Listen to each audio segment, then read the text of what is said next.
those wheels. I think I saw his car outside. Okay. Jesus. We only have all the damn day. Let's go out and see what's going on. Should I be worried? I don't know. Wheels. Where you been? I've been waiting I'm on the set. on the set. Are we gonna We're do doing a a show? driving show. I'll just jump in. Here we go. All right, let's do it. All right, we're doing a live show. Oh shit, we need mics. Oh no.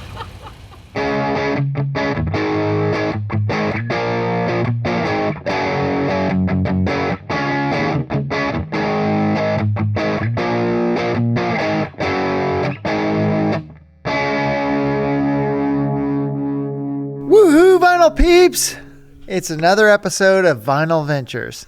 And I guess we're not going to do a show on the road, but it's going to be about the road, about cars, about driving. Driving fast, speeding, being a juvenile delinquent, All that stuff. all that stuff. Why are cars and rock and roll so like umbilically connected? Because it may not be, and I know it's not the same for kids nowadays, but like when I was a kid, that reaching 16 and getting your license was like a finish line. Yeah, that was freedom. Right. Kids don't care about driving anymore. Yeah, they don't care about driving as much as we did. You know what that reminds me of?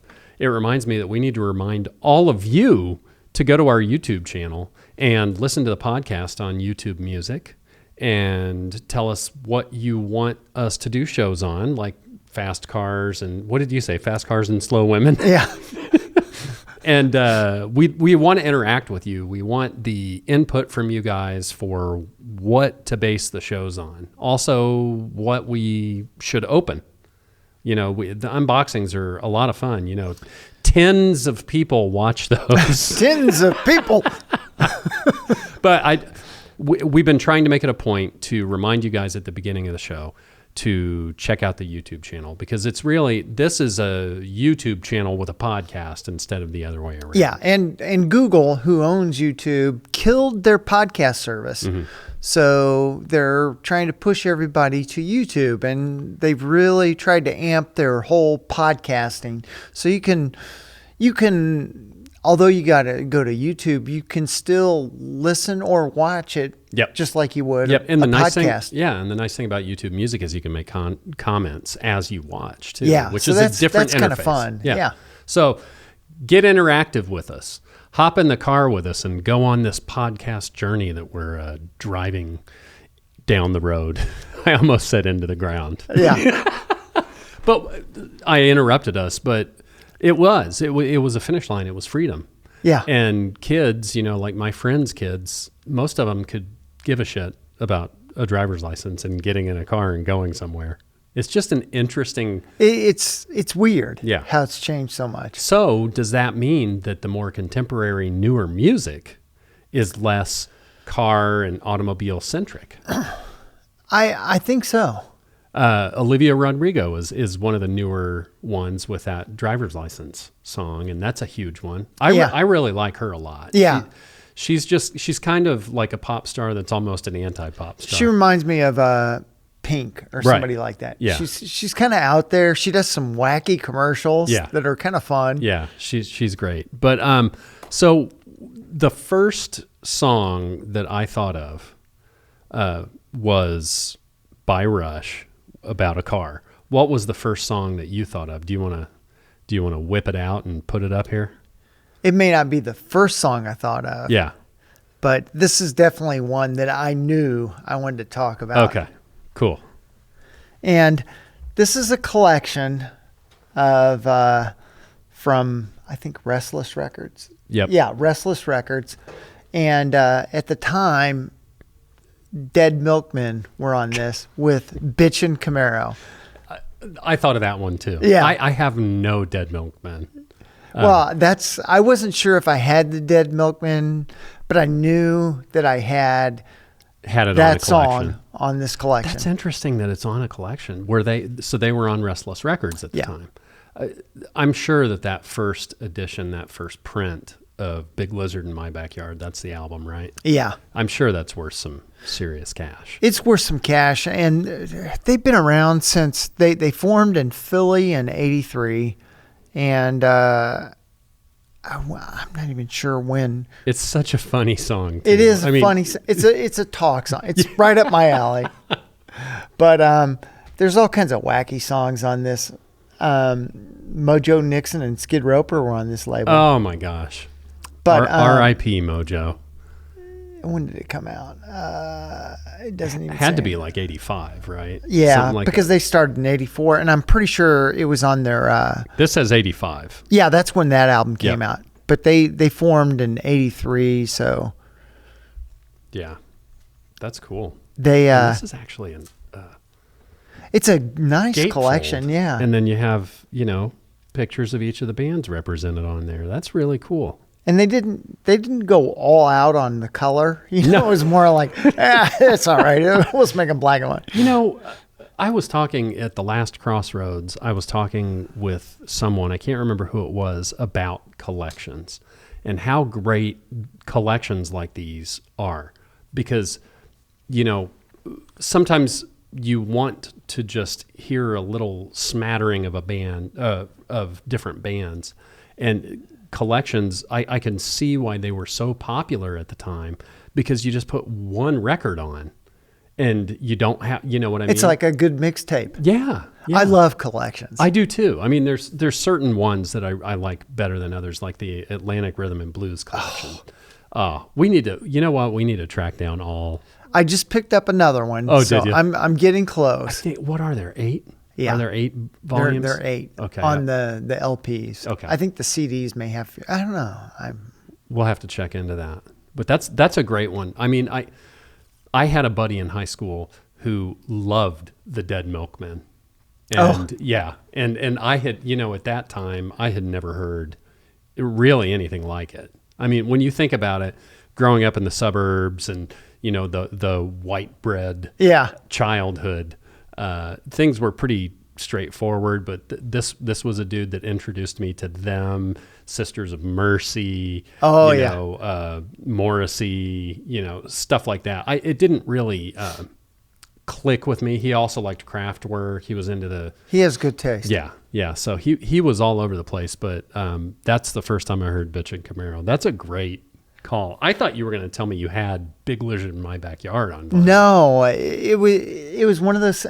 I mean, all that really alternative stuff was hard to find in those days, unless you were in the right record store. Yeah.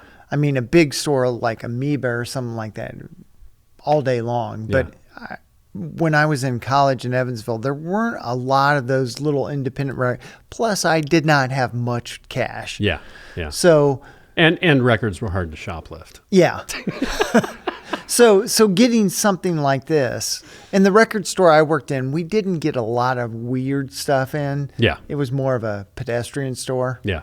Well, that's great, man. Yeah, that's a fun one. That's a good first one. And look at that. I mean, the cover almost looks like a member of Motley Crue having a bad night. Yeah. Which there were a lot of those. Yeah.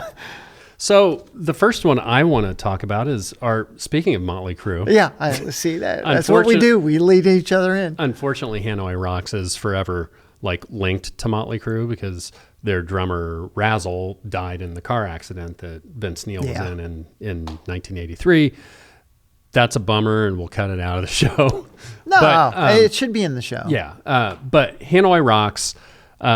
This is Two Steps from the Move, and if you have never listened to Hanoi Rocks, they are kind of the proto hair band, glam, sleazy, like everything that happened in the 80s between Motley Crue, Guns N' Roses, Rat, Faster Pussycat, LA Guns, all those. They were kind of the ones, the archetypal ones. Yeah. And they do a really great cover of CCR's Up Around the Bend on this, and we just watched the video a little bit ago. It's It's a treasure. Yes, it really is. And I mean, that was one of those music scenes that was happening. You know, it's like when the Seattle music scene exploded. There was an LA hair metal band scene that was exploding. And I mean, it was a lot of bands that, hey, maybe our sound should be more like this. And sure, we'll dress up. We don't care. Yeah. And, you know, they were a band from Finland, and they were formed in 1979. So it's really interesting that that band was on such, basically on the rise before that kind of music became so big here. And Michael Monroe is the singer. I mean, I tell you what, he's put albums out like on the regular every couple of years, and they are really good. He's still really good, has a great voice. It's just a shame that band was kind of stopped dead in its tracks. Yeah. You know, with that tragedy. I mean, you think about it now, if you fast forward like, 40 years, a band member dies. The band doesn't even come off the road. They're just like, next guy up, get the roadie out here. Next to play. man standing. Yeah. But there was a time when a band member died or left, that was a huge deal to these bands. Yeah. But now, I mean, there are bands out there that have 0 original members that are touring. Foreigner's a good example of one. That's another one. They're basically like a tribute band Yeah. to Foreigner. But I had to mention Hanoi because I just love these guys, and I love it's almost like they approach what they do from a totally different perspective because they were one of the first to do it. From Finland, no less. Isn't that crazy? That's bananas. Yeah. Yeah. And so if you haven't listened to Hanoi Rocks, go out and give them a spin because they're really worth your time. What's your next one, John? Well, next is a band near and dear to my heart. Kind of in my opinion, kind of like the modern day Grateful Dead, Wilco. Oh, yeah. AM. This was their first album. No kidding. Yeah. Huh. And I did not know that. on AM, they have a song called Passenger Side. Nice. So you're driving down the road, you got to have a passenger. Yeah. Yeah. We don't have to have a passenger, but usually, a passenger makes the drive much more pleasant. For me, it's usually Jesus. Oh, well, there you go. And most of the time, I let him take the wheel. Take the wheel. I'm good. I don't know that I've heard this song. Well, this was the first album that came out after Uncle Tupelo split. Oh, yeah. So this was Tweedy's version, and it's more like Uncle Tupelo. It's very country influenced. Mm-hmm. Yeah. Well, they kind of came from that base. Yeah. All those bands, especially a bunch of them from Minneapolis, kind of really reinvented Americana and roots type music. Yeah. And I don't know that they knew that they were doing that. No. You know what I mean? And it's such an interesting time for that kind of music to like get a new foothold and take off. And it's really kept going. Yeah, and since then. and Wisconsin had this big, like Milwaukee had this big influence of kind of that softer sound. Yeah. Like Bodines and some other bands like that who came out of the Wisconsin scene. And Wilco's from Chicago, so they were probably playing in Milwaukee clubs. Yeah. That's cool, man. I say this every episode. I mean, when I go back to like edit the episodes, almost every time I'm like, I really need to listen to that. Passenger Side it's a good tune. We need to do a show of stuff you need to check out, like stuff that might not be on most people's radar, but stuff that we really, really feel strongly about that doesn't necessarily get the praise that it normally does. Yeah. Put that on the list. That's on the list. I like it. So yeah, Wilco, Passenger Side from AM, their first. I hate to throw you for a loop, but do you know off the top of your head how many albums Wilco's done? Ooh, they have several albums. Let's see this was This came out in 80 or 94, 94. Okay, so and they've they They're- probably have 10 or so, don't they? no, they may even have more than 10. They're pretty big about putting. They put out an album about. Well, let's see. We're getting there. We're getting there. Stay with me. Yeah. Let's see. AM Being There, Summer Teeth, Yankee Hotel, Foxtrot, A Ghost is Born, Sky's Blue, I found it. Wilco, They have 13 studio albums. The Whole Love, Star Wars. 13 studio albums, 5 EPs, 3 live albums, 12 singles, and 4 videos, and a partridge in a pear tree. So, yeah, that's interesting. They've been, the one thing about bands from the early 90s or the mid 90s is it seems like all of them, with some exceptions, have kind of slowed the output. You know what I mean? Yeah. Where we've talked about those bands in the 70s that put albums out every 6 to 8 months. Now bands take years to record, but it seems like they've made it like intentional to keep putting new music out. Well, I think a lot of bands had slowed output. I mean, festival tours really from 2015 to 2020 became such a big deal. Yeah. And bands, and this was also the same time that bands were not really making much money on their music. Right. So they weren't anxious to put out new music because they were making all the money on tour. Yeah. And then COVID brought Yeah. everything to a halt. I mean, another good thing that came out of COVID is bands started pumping out more music. I Yeah. mean, look how many records the Foo Fighters have put out since then. Yeah. Well, I mean, they had that time. They weren't on the road, Yeah.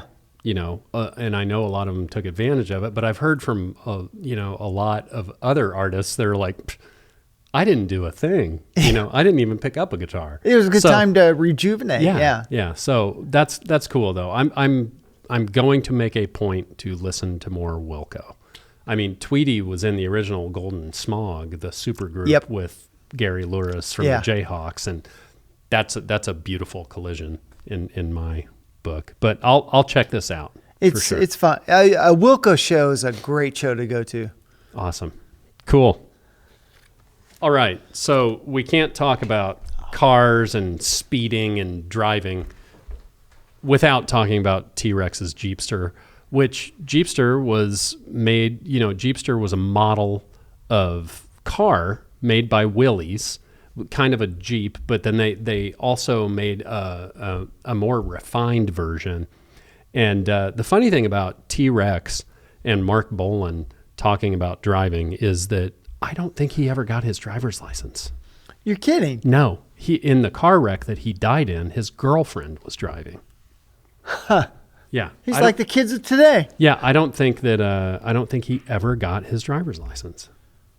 Very interesting. We'll bring you trivia here on Vinyl Ventures as well. But I've always loved that song, and you can't go wrong. You can't go wrong with Electric Warrior. I mean, everything you need from T-Rex is right here, and this is the Abbey Road half-speed master. But you've got Mambo Sun, Cosmic Dancer, Jeepster, Monolith, Lean Woman Blues, Get It On, which is the only song that most people know by T-Rex, Planet Queen, Girl, The Motivator, Life's a Gas, and Rip Off. I don't think you can overstate how important Mark Bolan was. When you go back to our David Bowie Deep Disc Dive, I mean, he was a hero to David. So many people cite T-Rex as an inspiration, and it's such a bummer that American radio caught on to one of their songs, and that's the only one that you hear. But if you get a chance, check out more T-Rex, because it's just good, like raunchy glam rock and roll. Yeah, and Jeepster's a great song. Oh, it's great. But I mean, to have, we're kind of getting the double tie-in, because Bolan tragically died in a car accident. Yeah. Plus, we'll give it another Abbey Road See, Look at that. A three for. A three for. You don't get a 3 for every day. Wheels is the 4 donuts you had this morning Yeah, really but- put you on your mark. They got me going. I love it. Okay, what's next? Maybe we'll just leave this up for the rest of the show because it makes me happy. Yeah. War, why can't we be friends? Oh, And I have no war. you know who told me to buy this at the record show? Who? Michael. Michael Young? Yes. Oh, well, Michael's opinion. I just saw him at the last Crossroads show. He's there all the time. He was doesn't- giving me shit about Elvis Costello. He just hates Elvis Costello.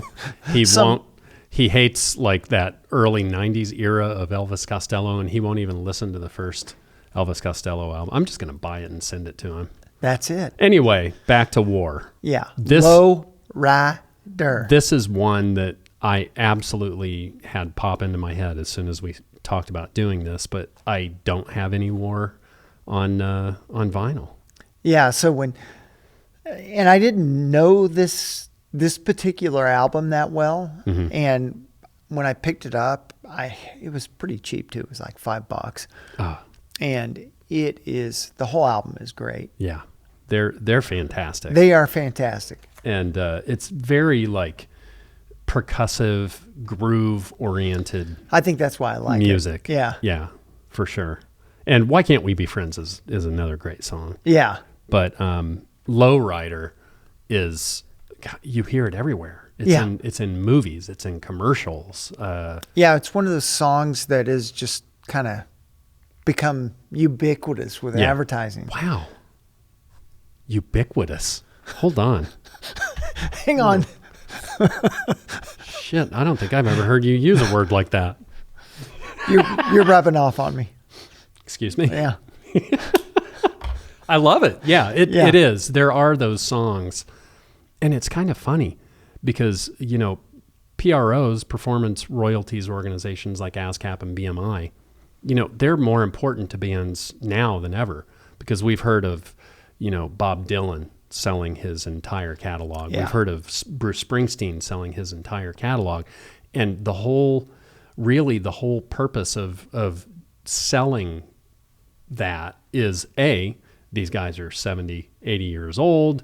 They're going to cash in while they can, while their stock's as high as it's going to get. But these organizations take that music and the rights to that music and they push it to all of the TV shows that are out there, all of the movies, all of the commercials. And it's really an interesting, I'd love to get somebody from one of those organizations. Oh, on, yeah. because that's an interesting aspect of the music industry that we don't know anything about. No. But I'd love to pick somebody's brains about it. But, it would be interesting for Lowrider, as big of a song as it is, to find out the kind of money that it makes in a year for whoever owns The rights. the rights. Yeah. Yeah. So there's another show idea. See? Just think about it. Money. They'll Money. pop up. I love it. I'm going to have to get some more because my buddy, Yeah. Mr. Russell, is a big war Oh, is he? guy. Yeah. So he's... I need to pick up some more. You don't see it. It doesn't pop up a bunch. And it's not top of mind either. Yeah. I mean, they aren't one of those bands that has a lot of those songs. Yeah. Lowrider is what you said, ubiquitous, Yeah. whatever the fuck that means. And Why can't we be friends?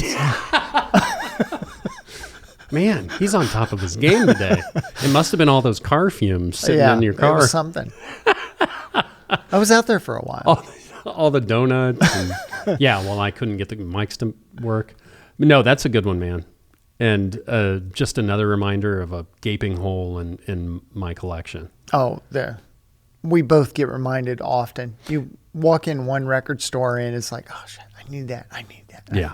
I mean, I have the notes, of things that I want to look for, things that I want to get, and it's out the window when I get into a show or a store. Well, that's a good one, man. You're up. Well, we had to invite the ladies in. First off, I think this is one of the greatest album covers Yes. ever because they're kind of turning the whole female group on its ear and leaning into it and saying, yeah, we're hot women. We've got our, our whatever the hell that is, masks on Face our face, mask. and we're wrapped in towels. And I'm sorry, I gotta say it, Belinda Carlisle wrapped in a towel. All right then. Anyway, the song on this that I thought of was "Skid Marks on My Heart." Yeah, And- that's one that comes up on every search. Yeah, and it's a really great song. Yes, I it mean is. the album. I think that this album is kind of notorious because it's really the first big mark for an all-girl band. I mean, the Runaways predate Yeah. the Go-Go's, but they didn't get the launch pad that the Go-Go's Yeah, got. well, the Go-Go's, they just hit at the right time with the right sound, and it took off. Yeah. But when you go back and listen to this record, it's really good. Oh, it's tremendous. You know what I mean? It's- Yeah. I can't. Yeah, it's IRS. I thought it God. was. And I forgot how hard it is to read Yeah. the songs on the record. But like, I love, there's Belinda. I love the pictures of the girls in the bathtub. It's, For Belinda, it's that mole that does it for me. is it? Mole, mole, mole, Mole. mole, mole, mole, mole. Is it? I guess she does have a mole. Yeah. Is it? She's like Marilyn. Oh, man. Anyway, Beauty and the Beat came out on July 14, 1981 on IRS Records, International Recording Syndicate, as we've talked about before. The singles from this are We Got the Beat, of course, Our Lips Are Sealed, Automatic, and yeah, that's it. But,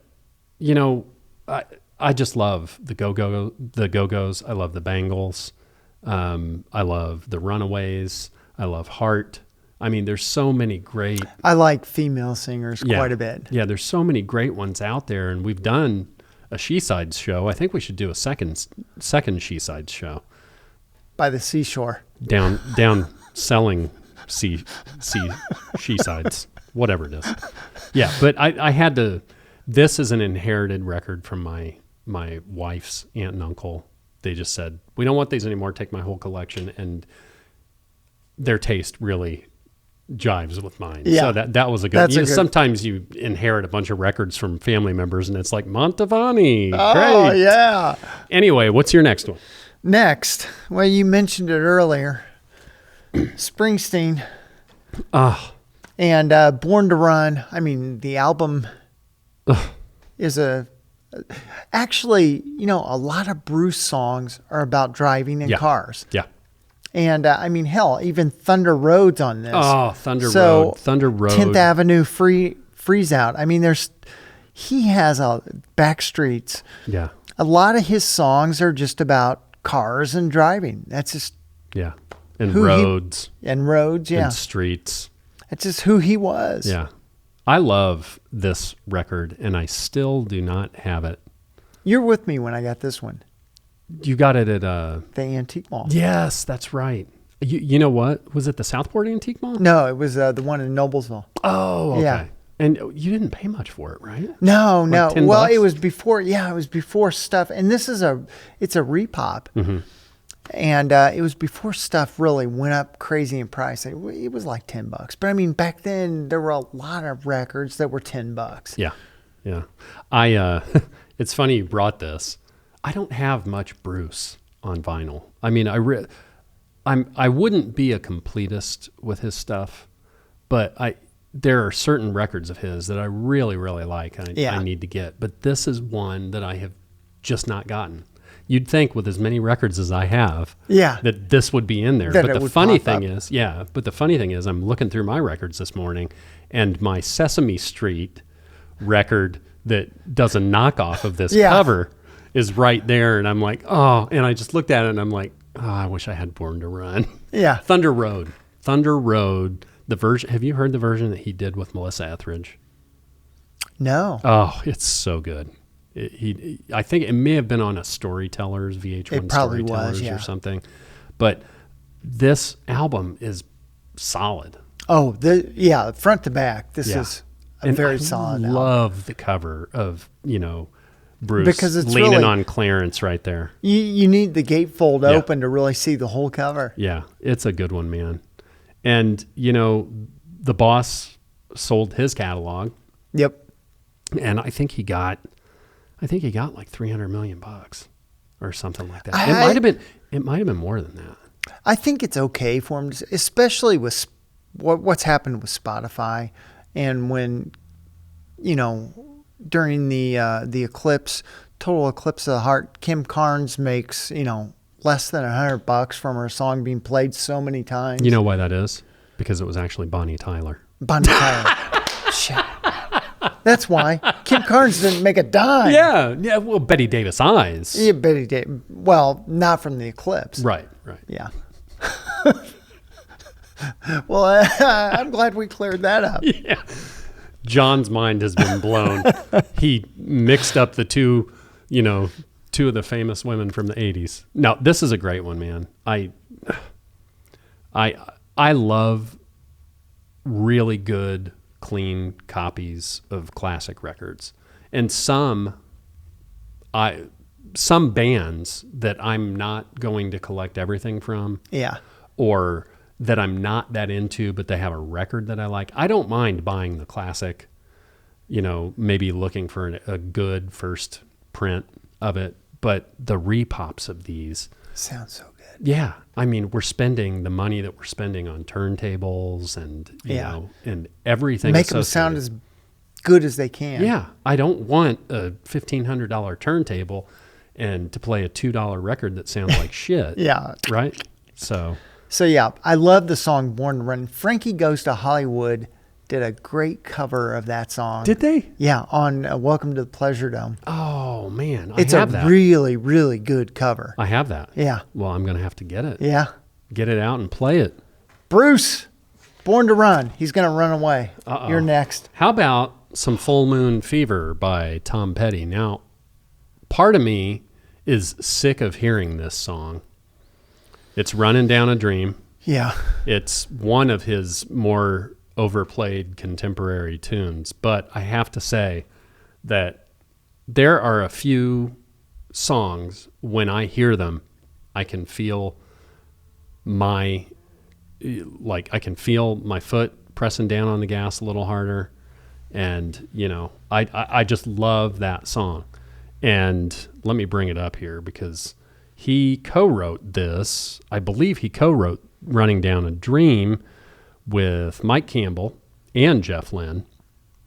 And it was a nod to Petty's musical roots with the lyric, "Me and Del were singing Little Runaway," making reference to Del Shannon and his song Runaway. He was really close with Del, and I think he was working with him on his new album when Del died. Wow. So that's where that I've always lyric loved came the from. cover for I do this. too. It's like But that classic It's like Nashville. a Hatch screen print. Yeah. What's the play? Is Hatch. it, yeah. Hatch screen print. Yeah, that's so cool.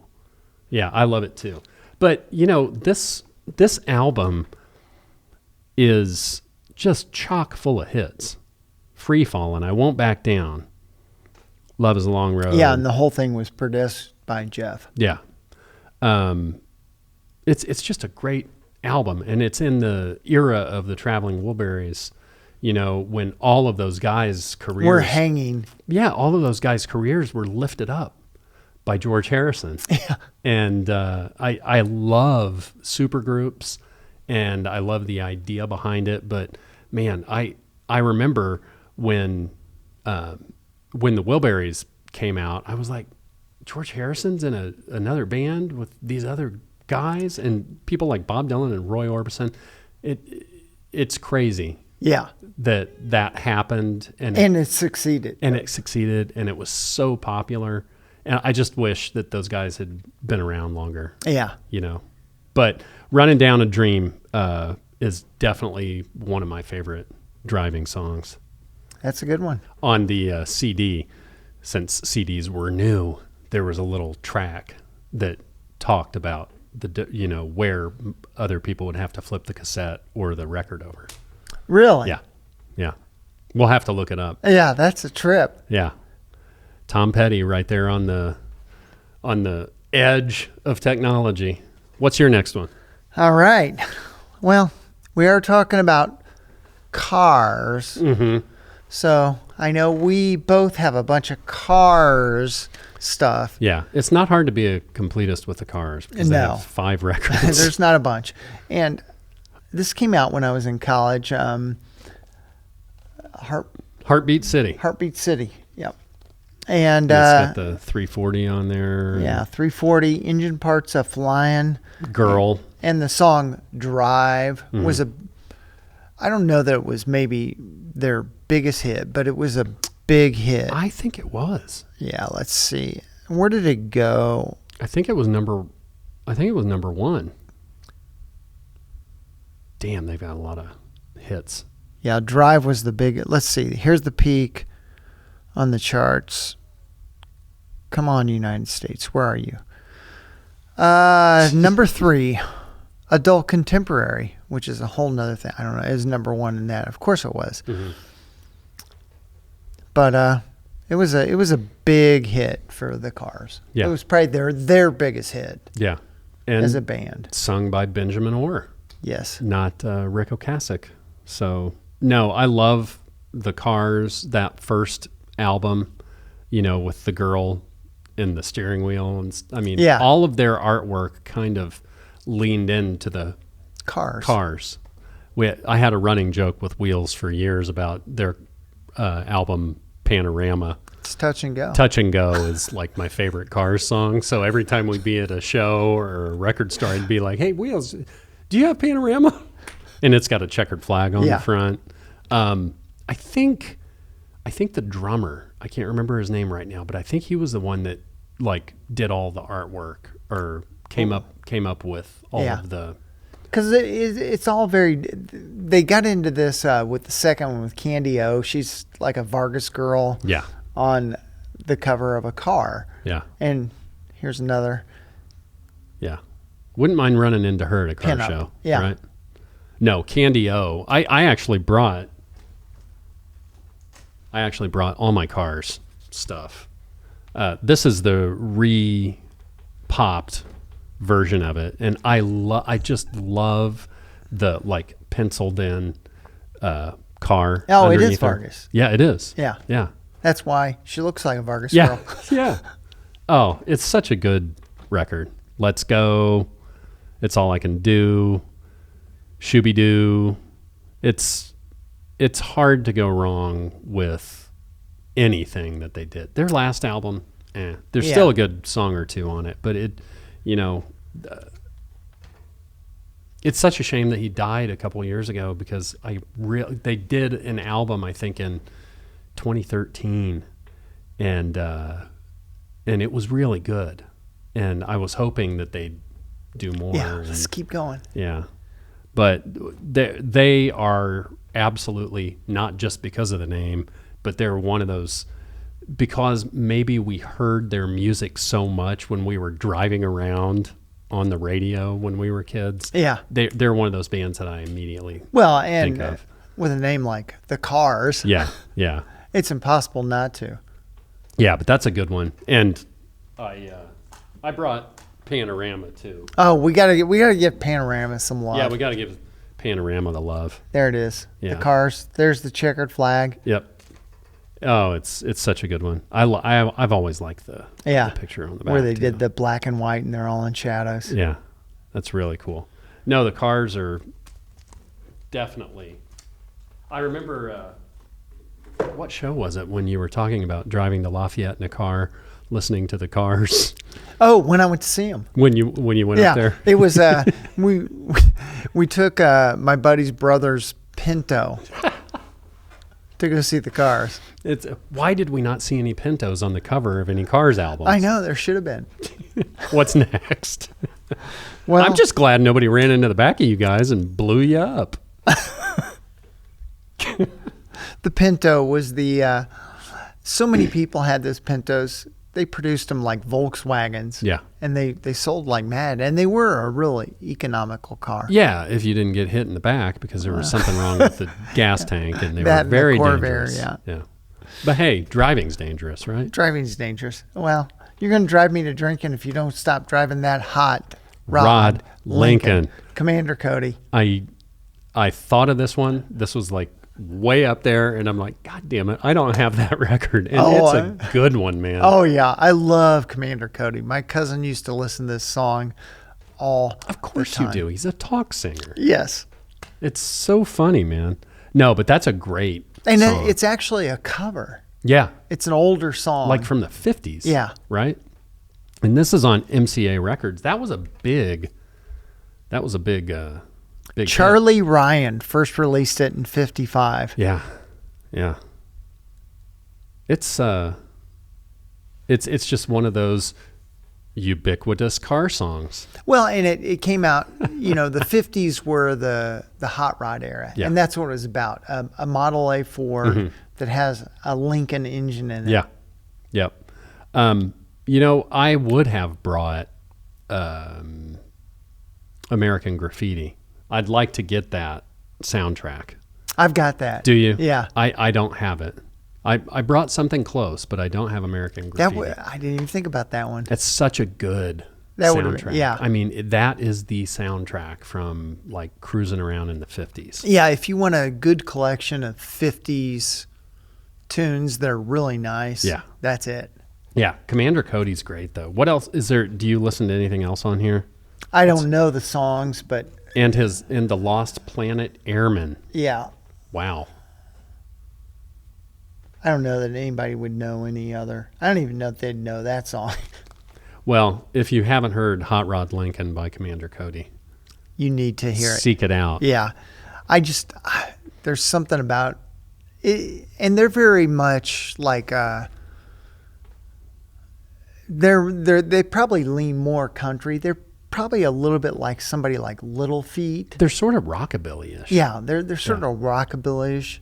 Yeah. I've heard Brian Setzer do a version of that. Okay. And that is right Yeah. on brand. Oh, yeah, it's him right and the on Stray brand. Cats. Yeah. That's great, man. I figured you'd bring that. Yeah. Yeah, that's a I've good got one. a couple of Commander Cody albums. Well, my next one is Red Barchetta by Rush from the 1981 studio album Moving Pictures. As you can see, Hugh Syme signed my copy of Moving Pictures here, which is very cool. Red Barchetta is kind of a love letter that Neil wrote about his uncle's car, and his uncle was the one that got him into cars when he was a kid. So it's a great song. It's kind of more of a laid back tune than the rest of the songs on this album. I never really appreciated it when I was a kid. I mean, when I was first listening to Rush, I just wanted to hear all the fireworks and drums and stuff. But it's really great, and the lyric is kind of the hero in this song. But yeah, it's a good one. And Neil just released a book about his cars, and it's called Silver Surfers. So, He has a few cars. yeah, he was a collector. Yeah, and it's funny because he died like 4 or 5 years ago, and you never really heard anything about his personal life, but it's interesting. He wrote, I think, 4 or 5 books, and each kind of about a different thing. But this last one is about his cars, his Silver Surfers. So I think it's a specific kind of car too. Might be Jaguars, or I can't remember. But yeah, Red Barchetta is definitely one of the first ones I thought of, and I love this album cover. Hugh Syme has been doing, when they've been doing these anniversary reissues of the Rush albums, he's been doing alternate covers, and they're all really, really cool. But I just love, like they're outside of a museum and there's people just moving pictures. It's really cool. Very nice. Yeah. And this is kind of their breakout album. I mean, Yeah, it's one that a lot of people know for sure. Yeah, Tom Sawyer, YYZ, Limelight. I mean, this is the big record for them that kind of introduced them to the general population. I just love how by the end of their career, Rush had really sewn it up from every angle. You know, they had the live performance. They were doing albums every few years, doing live albums from each tour. I mean, for a band to be able to have that kind of following, to be able to do that is awesome. So, And they toured relentlessly. yeah, too. yeah. They were, and I was very lucky and very grateful to be able to see them as many times as I did. That's cool. Check out Red Barchetta. It's a good one. Oh, if in case you didn't know, Barchetta is a kind of car that was red. What's the rest? What's next? Well, Oh, I knew you Yeah. you would bring this. and I mean, Cake is a little bit like Cake, Fashion Nugget, and the song on here that I thought of that I had to have was The Distance. Yeah. Yeah. And this came out in 96, but they are like Springsteen. Yeah. They do a lot of songs about cars and driving and roads. Yeah. And I mean, it's the whole thing is littered with, like, you've got The Distance. There's another song on here, Race Car Yayas, Yep. and Straight Jackets and Safety Belts, or Stick Shifts and Safety Belts. Straight jackets and Yeah. safety belts. I like it. You know what? I think for a band that's like this avant-garde, we talk about them a lot. I love Cake, not the food. I'm a pie guy. They're not going to be back in Indy this year, but they are going to be. I think the closest location that I thought worked out well was the Quad Cities. Oh, okay. They're going to be in Des Moines. Cool. Well, I'd be willing to go. I'd love to see him. Yeah.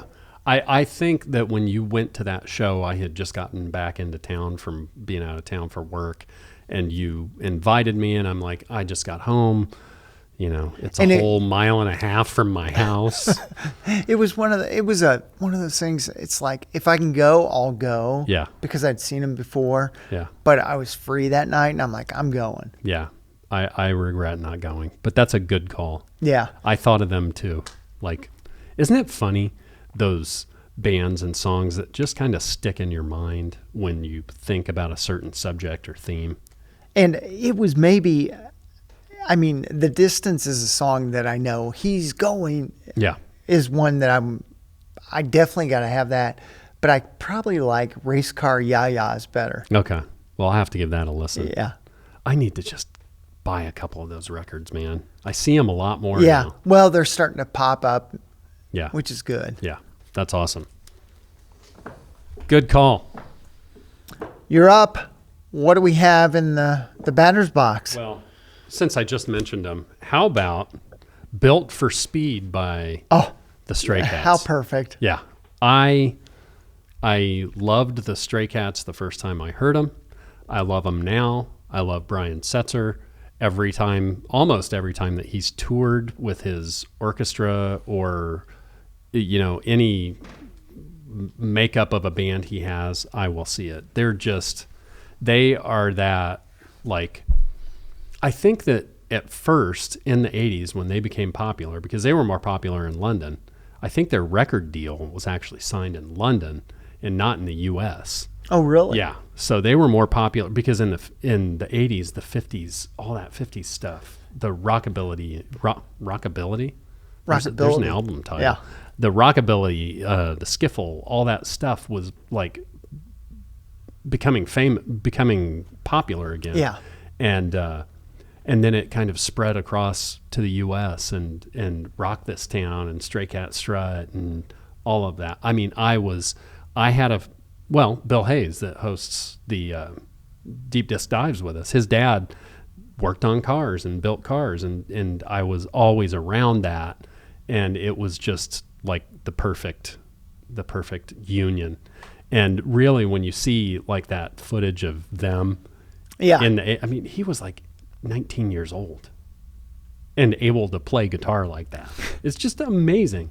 He might be one of the best like living guitar dudes because he's just off the charts talented. But Built for Speed is obviously one of the ones that I thought of. And then So yeah, I bet they were their deal was in London, EMI. Yeah. But Built for Speed and then Rev It Up and Go. I mean, I could listen to the Stray Cats all day. It was all about that hot rod culture. Yeah. Yeah. And the freedom, like you were talking about, you know, the teenage freedom from, you know, the fascist parents or whatever. Everything they do. I just love everything they do. Runaway Boys is great. Lonely Summer Nights, Double Talking Baby, You Don't Believe Me, Genie, Genie, Genie, and Baby Blue Eyes. Rumblin' Brighton. This is a good record, man. Yes, it is. It's a very good record. All right. That's a good one. Stray Cats, Built for Speed. All right. Well, we're going back to the 70s. How about the 70s? We don't talk much about the Buzzcocks. The Buzzcocks had a song. I think this album kicks off with it. Fast Cars. Yes. Super hard to read. Silver on or orange on silver. The English punk rock band, the Buzzcocks, Fast Cars. And they started in 76. Fast Cars, when did this come out? So this came out in 78, and the Buzzcocks are just one of those bands that, I mean, they're littered with really good talent. Pete Shelley and Howard Devoto. They formed in Bolton, England in 76, and during their career, the band combined elements of punk rock, power pop, and pop punk. I don't know that I've ever heard that term. Pop punk? Makes Rapid. sense, though. It was a rapid fire energy. I mean, their sound really it was unlike few bands at the time. Mm-hmm. I've never listened to them. I hear them thrown out there a lot. They're a big influence to a lot of bands that were popular in the 80s. Yeah. Yeah. And I mean, I'm sure they were one of the bands that formed because they saw the Sex Pistols. The Sex Pistols influenced so many people. Or Velvet Underground. Well, the Sex Pistols, I mean, that told everybody, wow, you don't even have to play. Anybody can do it. Yeah, you just get up there and you just do this? Okay. Yeah. Yeah, that is a freeing realization Yeah. for sure. So when did this come out? This was their initial release in okay. 78. Okay. Another Music in a Different Kitchen Yeah, so their debut album. LP. I love how they're like, you know, like in a stairwell and the photographer's like, hey, let's just take a picture here. Here, this will work. It's almost like it almost looks like an office. You're right, a stairwell or an office. Here, this will work. If we don't even have to play our instruments, let's just whatever. Yeah, that's cool. I'll have to give them a listen. There's so many bands like that get thrown around from, you know, those post-punk type bands, and there's not enough hours in the day. Yeah, and that's the first time I've ever heard that song, pop punk. Pop punk. Yeah, it's or good. Pop punk. I mean, I've heard it used with Green Day, you know. Yeah, and that's a good way. They're a little faster and kinetic than Green Day, but that's a good analogy. Yeah. I mean, you know, Green Day gets a lot of grief, but man, there's so many good songs by them, you know, and such melodic songwriting. So taking that punk, you know, that punk ethos, but adding, like when Warning came out, the thing that hit me was, man, he is almost writing music like that sounds very similar to the Beatles, very similar to the Beach Boys, and like smashing those things together is really a cool result. Changing things up. Yeah, that's cool, man. Yeah, so the Buzzcocks, I've listened to them a ton in the early years of my musical foray. Your musical journey. Yes. musical sojourn. You're up. Well, I'm grabbing the wrong stuff. Oh, shit. Well, I'll talk about this one. What the There hell? you go. I know this one. The Baby album. So, yeah, first off, this cover is just fantastic, right? Little baby angel smoking cigarettes, and he's got multiple packs there. Well, Yeah. yeah. He's- He has he's- the lights and the regulars. He's ready. Yeah. But the song, one of the songs that I think of, you know, about driving and cars and stuff is Panama. And, you know, reach down between my legs, ease the seat back. I can't say much more because I'll get excited and David Lee Roth will ask me to pay him. But, Hey, Jay, I want some money. hey, it's Diamond Dave. Give me $1,000. That's not a very good Dave impression, No. but, you know. It's close. It's there. Anyway, it's the song that I think of about driving from Van Halen, you know. And the funny thing is, like, in the band that I was first in with Bill and our friend Dolph and another friend named Kurt, we played Panama, and Dolph always introduced it as, this is a song about a country, a car, or a girl. Or a girl. Or a girl. So, yeah, it can be any of those things. I mean, who knows what David Lee Roth lyrics are about? You Yeah. just take them at face value and you listen and enjoy the music. But this is by no means my favorite Van Halen album. I mean, it's like they're probably, well, it's definitely their most popular Dave era record, but not their bestseller, not a number one. That came later with Sammy. But yeah, this is It's my favorite cover it's very cool. Yeah, because I just call it the Baby album. the Baby album. And it's interesting too because they print it, and I think the Repop's the same way. You just turn it upside down and instead of flipping it over Yeah. sideways. And you know, it is definitely the 80s. Oh, yeah. Here. 100%. They've even got the fan out for Yeah. Dave. Yeah. Here you go, Dave. You want the fan? And Edward's got his bandana and his dice shirt and Such a good look. yeah.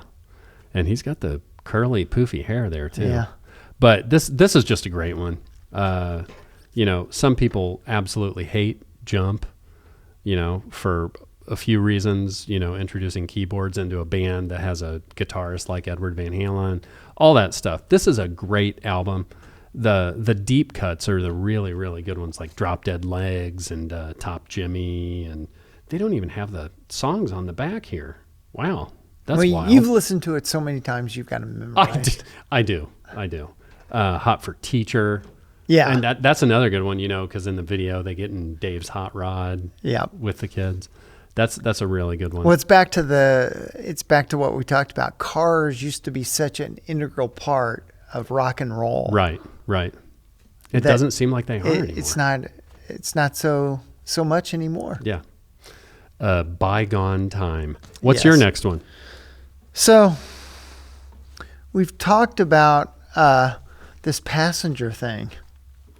So my favorite Passenger song, Iggy Pop on Lust for Life did a song called The Passenger. Mm-hmm. And I've always loved this yeah, album cover. it's this is a reprint, of course, yeah. on Virgin.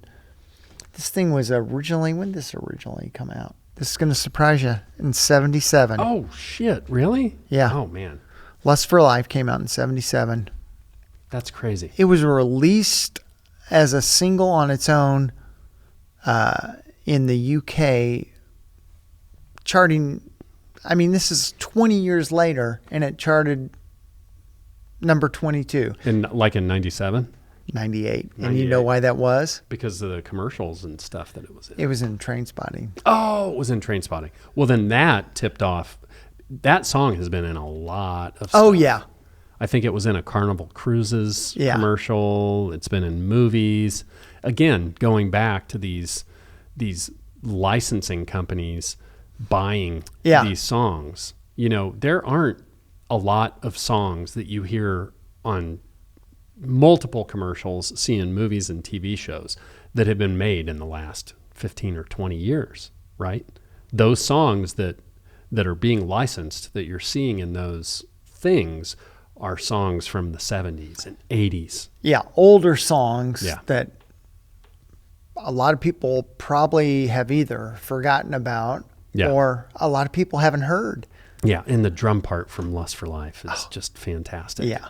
I like everything about this. Yeah. This song is, you know what the song's about? It's about him driving around. It celebrates the life of a musical nomad in classic 77 because he was driving around with David Bowie in North America and Europe. And he was just always in the... I don't think he had a driver's license. He's It's driving. back to the Oh. but he's the passenger, so Yeah. he's riding around with David Bowie and all these guys. Yeah. Of course, David had a driver's license. Yeah, and of course, he probably didn't have a shirt on. No, It's Soupy Sales' sons. oh, Soupy Hunt Sales. Hunt Sales and Tony Sales, I think. Yeah. Tony played bass, Hunt played drums, so that drum part is Soupy Sales' son playing drums. How's that for trivia? Yeah, you're just a trivia bank. And I think the Sales brothers were two of the members in Tin Machine with David Bowie. Really, Yeah. I didn't know that. Yeah. Huh. Now that I've said that, I'm going to have to go and edit it because it's probably wrong, but I think it's right. Yeah. Those two dudes were in Tin Machine with Bowie. That's cool. Yeah. It's funny how so many of these artists were like interwoven in the 70s. And this is another song, The Passenger. I love covers of this. I like everything about it. It's one of those songs that it's certainly probably in my top 100 songs. Yeah. And Sushi and the Banshees do a great cover. Oh, do they? Yeah. Okay, cool. It's another one of those records that's got the lyrics on the back too. Yeah, it's very jazz-like, Yeah. Yeah. The photo is very jazz-like for sure. except he's smiling. You don't really expect Yeah. Iggy Pop to be dressed up, like doing a school photo. Yeah. But there he is. There he is. 1977. Wow. Yeah. That's the surprising thing. You don't expect it to be 77. That's a good one, man. My next one You're up. is another one of those songs that when you hear it makes you drive really fast. It's Black Sunshine from White Zombie, La Sexorcisto, Devil Music, Volume 1. He's into the really long titles. Yes. This is a music on vinyl version of this. This great. sounds so good. It does. It's a great record. What a great band. They were around, I guess, since like the mid 80s. Oh, yeah. But then took off there like in 89, 90. And he's gone on to do films and, his art is really, really He's a very cool. interesting character. He's an interesting dude. But, this whole album is a good one to put on if you've got to be somewhere really fast.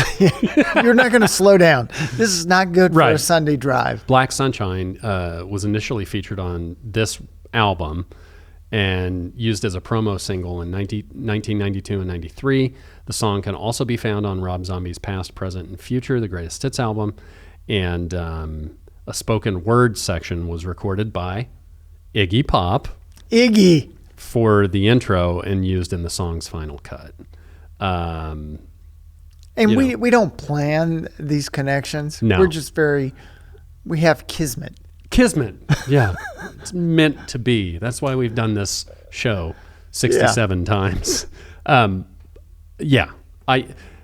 White Zombie was like when I first heard him, it was so unlike anything that you'd really ever heard. They're really one of those bands with the Cookie Monster lyrics or the Cookie Monster vocals. And that doesn't necessarily...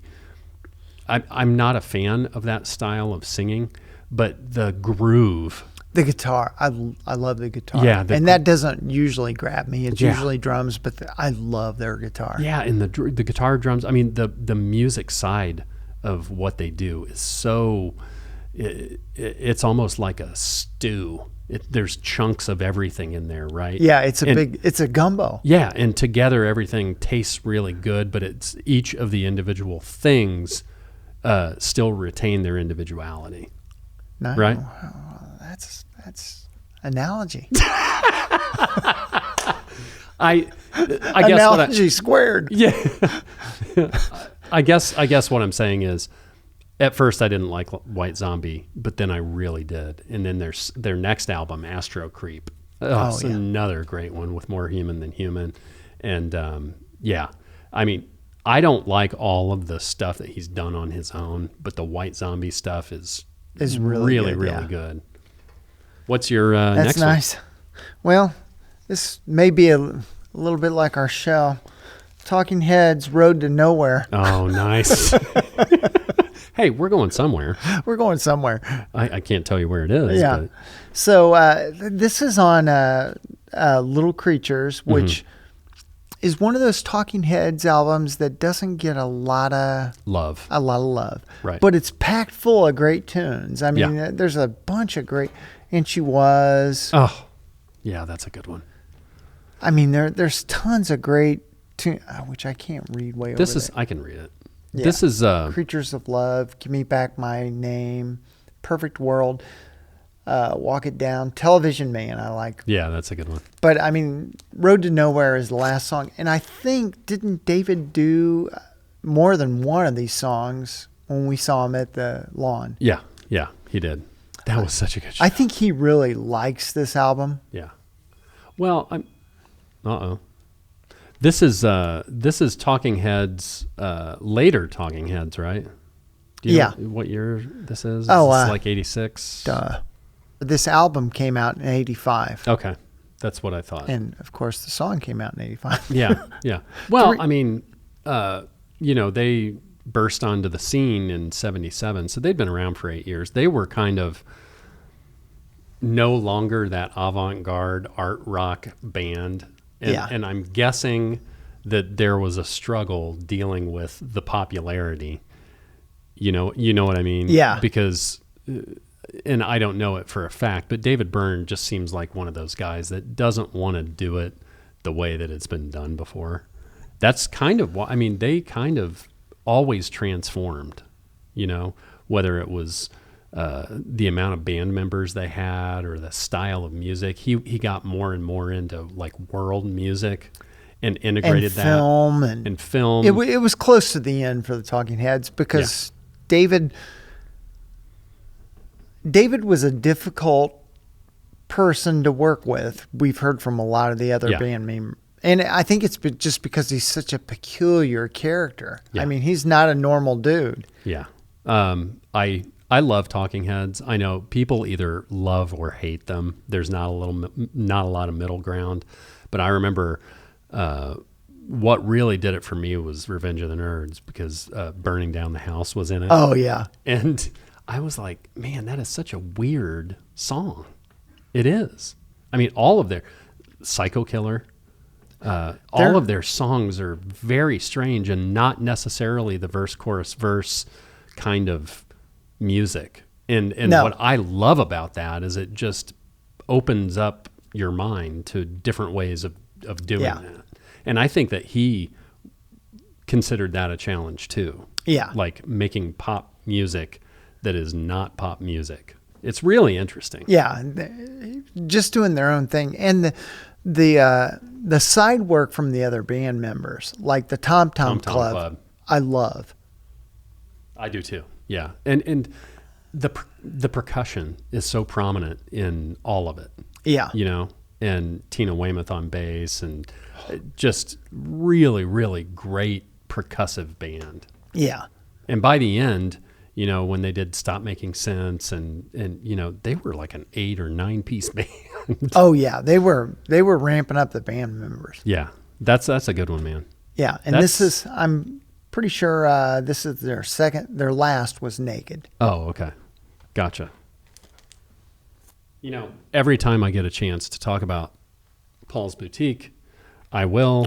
High Plains Drifter on here, song about driving around and basically being a juvenile. Juvenile Delinquent. It's an album that is so multifaceted. It's co-produced by the Dust Brothers, and they're East Coast band. They were involved with Rick Rubin and Def Jam Records, and then moved out west. So after that first album just exploded, they kind of exploded their whole way of working and operating and recording. And so this album is just chock full of samples from other songs. I mean, and for the longest time, wasn't it the most sampled album? Oh, I think so. Yeah, and there's also a YouTube video out there that like juxtaposes the original that the sample was from, and then the part in the song where you hear it. Oh, that's fun. And that's really cool too. But High Plains Drifter was always a standout song on here, and basically just about driving around and being a young kid or adult and doing things that you probably shouldn't be doing. But I adore this record. I never liked the Beastie Boys' first record. I know that you love it. That was your guys' party album. Yeah. I don't like it. But when this came out and Hey Ladies was released and I saw the video, I'm like, this is the Beastie Boys? I mean, it just sounded so fresh and different. Yeah. And it was a dud. I mean, the album was a dud. Now people, talk about it as being one of the classic hip hop albums. But somehow it stuck with me, and I was like resistant too, because I don't want to hear, whatever the big song off the first one was. What was it? Fight for Your Right to Party. Yeah. I don't ever want to hear that again. And this is such a cool, I think is this the 25th or 30th anniversary edition? It's like a double. It's a quad fold. Yeah. I'm not going to open it up because I don't want to give Keith a heart attack in there. But it's one of my favorites. And it's also one that I don't have a condom for. And I need to get a condom for. It's a big one. I'm the same way, just because it's so large. It's like... It's a big, thick one. Yeah. But... and we are talking about vinyl. Oh, are we? Yes. Embarrassing. Paul's Boutique, Beastie Boys. If you haven't listened to it, you don't know what you're missing. The next one, and I bet you wouldn't guess, the Breeders, Driving on 9, is a cover. Is it? Yeah. Who originally did it? The original artist, let's see. Man, this is a good album. Well, it's a great album, and that was one I picked up as a repop because this was during the CD era when they took off. So of course you're buying it on CD, right? In '93, let's look at see. them. They're in a car on the back too. Let's see. It's all coming together.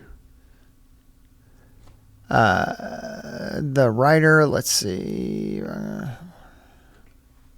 Dom Leon, and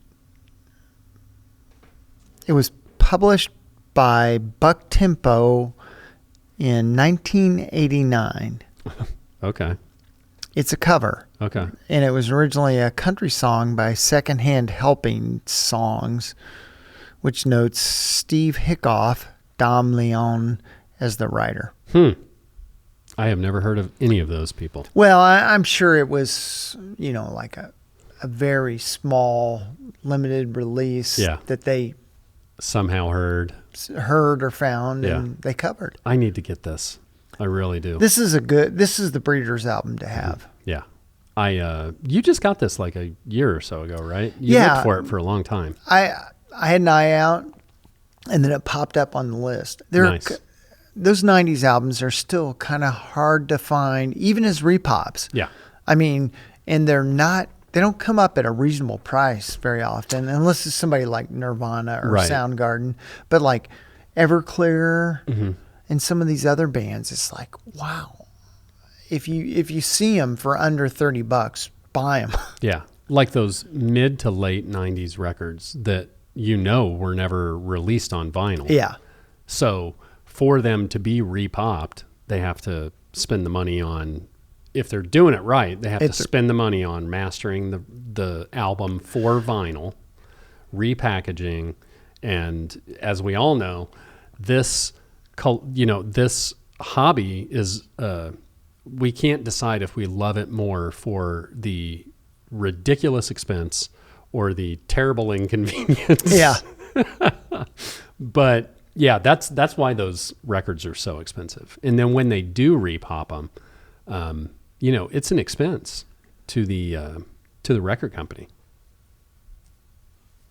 But I need to get this because it is a great album. And I remember when I heard it the first time, like on MTV, it was probably MTV. Yeah. Like, oh man, yeah. This is very different. Yeah. That's a good one, man. Yeah. And that's back to the female. Yeah. Yep. Back to the female singer. I think this might have been on She Sides. Oh, I bet it was. I Yeah. bet it was. Yeah. Yeah. I don't know. That was 20 or 30 episodes ago, but Who's counting? Is this my last one? I think it's your last one because I should have hit 10 before you. Then I'm going to do a kind of a goofy one. Oh, yeah. So Grease 2 is basically about, instead of cars in the 50s, it is, motorcycles. And it's almost so bad that you have to like it. Of course, Michelle Pfeiffer's in it too, and that's not bad. But the song "Cool Rider," of him on the motorcycle, and he like puts the motorcycle together, and becomes this badass who she never paid attention to before. I really like the goofiness of this movie. So you kind of have to take it with a grain of salt. I mean, Grease, the original Grease, was kind of goofy, but very well done. Obviously based on a Broadway show, and I think the grand prize for the talent show in this was like all of Roy Orbison's albums. Oh, because one of the T-Birds dudes, I think it might have been the guy that played Shooter McGavin in Happy Gilmore. He kept talking about wanting those Roy Orbison albums. Oh. Yeah. So that's kind of a tie-in to vinyl, but there's just so much goofy stuff on here. Back to School Again, Cool Rider, Score Tonight, Do It for Our Country, Prowlin', Reproduction. It's silly, but it definitely brings back some good memories. I mean, if you want to be completely honest and thorough, Grease was full of adult themes that kids probably shouldn't have been dealing with. But have you ever? That reminds me, there's a Saturday Night Live skit with Christopher Walken, and he's like a high school theater teacher, and they're putting Grease on, and they're rehearsing the songs, and he's hearing the lyrics in the songs for the first time, and he's like horrified. Like Grease Lightning, they talk about Pussy Wagon. Yeah. And I think that's funnier than the cowbell skit. But if you haven't seen that Christopher Walken skit, check it out because it's great. Anyway, Grease 2, what a great way to end up the show. To close us out. Yeah, cars and motorcycles and streets, and I don't know what the hell we're going to call this. Any ideas? Hey, why don't you guys chime in and tell us? Oh, wait a minute. You're not going to see this until it's released. Yeah. It's always a blast to like have a theme and search through the records. Yeah. It makes you think about your music in a different way. Yeah. Yeah. And it opens it up too, because what I try to do when we do these themed shows is think. I'll make a list just off of the top of my head of like, usually I'll come up with 5 or 6 for whatever the theme is, because my head's full of useless shit. But then I'll start searching lists like, great driving songs or songs about cars or whatever. And then what that does for me, at least, is it reminds me of songs on albums that I never would have thought of that I have, but also it shows me a lot of other stuff that I don't have that I should look into. So it's a circuitous kind of thing when we do, at least for me, because all it does is remind me of stuff that I haven't listened to in a long time, or stuff that I forgot about, but stuff that I want to buy or listen to that I don't have. What I like about it is like you discover songs. It's like, I had no idea this song was on this album, or this band did a song about cars and driving. Yeah. I mean, you could probably just go up to your collection and randomly pull a record out, especially if you're our age, and there's probably going to be a song on that record about cars. Yeah. Or about driving. Oh yeah. Because like I said, I mean, it was so like intrinsically connected to rock and roll. And I can't think of a newer song in the last 20 years that's really... Well, like I said, Driver's License from Olivia Rodrigo is the only one I can come up with. And that kind of blows me away. Yeah. Well, I mean, whether we want to admit it or not, we're getting older. And, I don't think any of us like to believe it. Life is a fleeting thing. And, it's always easy to like lean on those memories from when you were younger. And I don't think there's a better way to time travel than music. Yeah. Right. Because I mean, I could probably list 15 songs that I have very specific memories from when I was a kid. Like one of them is when I was a kid, we went to the drive-in all the time. Right. And we went and saw Xanadu at the Meridian Drive-In, and it got rained out. It was pouring down rain. So we all had to leave. And I swear to you, every time I heard that song, Xanadu, on the radio while I was growing up, it was raining. Just little like weird coincidences like that. Yeah. I don't know. I mean, I guess I made an unconscious or conscious decision when I was younger to not fill my head with anything important. And that's why we're doing this. And instead reserve that space for useless trivia. Yeah. Right. But no, it's really a blast to discover your collection in a new way. And the best way that we can think of to keep coming up with these ideas, these themes, is to reach out to you guys, or more importantly, for you guys to reach out to us and share your ideas for shows. Also, share your ideas for what you'd like to see us open, new releases, things that just came out or are coming out. What else do we want people to do? We want people to go to our YouTube channel. We want you to subscribe. Any video that we do, you should have a subscribe button right there that you can easily click. Bing. Boom, you're subscribed. And give us a thumbs up. That helps too. Yeah, give us a like. But please subscribe. Please communicate with us either on YouTube Music or on Facebook or Instagram. We will be stepping up our Facebook and Instagram posts. And just basically interact with us, because this is the big thing for Wheels and I since we've been doing this. Is the community that it has introduced us to. And we want to expand that community and welcome you into it. So for Wheels, I'm Jay, and we'll see you all the next time around. It's a final adventure.